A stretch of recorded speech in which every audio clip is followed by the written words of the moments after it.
আসসালামু আলাইকুম। প্রতি বছর আমাদের এলাকায় কুরবানির ঈদের পর গ্রাম এবং শহরের একটি ফুটবল ম্যাচ হয়ে থাকে। এই ফুটবল খেলাটা একটু ভিন্ন রকম, কারণ এখানে যে দুই দল অংশগ্রহণ করে এরা একই এলাকার মানুষ। কেউ কর্মক্ষেত্রের কারণে শহরে থাকে, আবার কেউ বা কর্মক্ষেত্রের কারণে গ্রামে থাকে।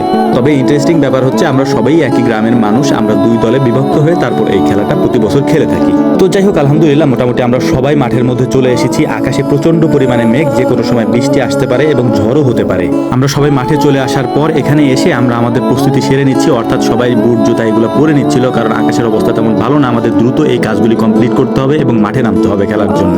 প্রতি বছর এই খেলার আয়োজনের সময় আমাদের এলাকার বড় ভাই যারা শহরে থাকেন বা যারা গ্রামে আছেন তারা আমাদেরকে অনেক বেশি সাপোর্ট করেন, আমাদেরকে অনেক বেশি সহযোগিতা করেন, যে কারণে এই পুরো খেলাটা আমরা সুন্দরভাবে পরিচালনা করতে পারি। এখানে গুরুত্বপূর্ণ একটা বিষয় বলি, যাদের কর্মস্থল গ্রামে, অর্থাৎ আমাদের যেরকম কর্মস্থল গ্রামে, আমরা গ্রামের পক্ষ হয়ে খেলতেছি, আবার যাদের কর্মস্থল শহরে তারা শহরের পক্ষ হয়ে খেলতেছে।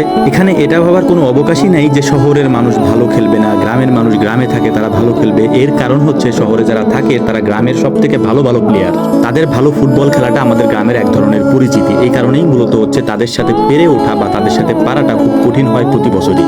খেলার শুরুর দিকেই তারা দারুণ খেলতেছিল, যেহেতু তুলনামূলকভাবে আমাদের দলে যারা খেলে তারা একটু ইয়াং, মানে ছোট বয়সে। যেহেতু এটা ফুটবল খেলায় প্রচন্ড পরিমাণে উত্তেজনা থাকবেই, সেটাই হয়েছিল। তো আলহামদুলিল্লাহ 2-2 গোলে এই খেলাটা ড্র হয় এবং ড্রয়ের মাধ্যমে আমাদের এই খেলাটার সুন্দর একটা পরিসমাপ্তি ঘটে।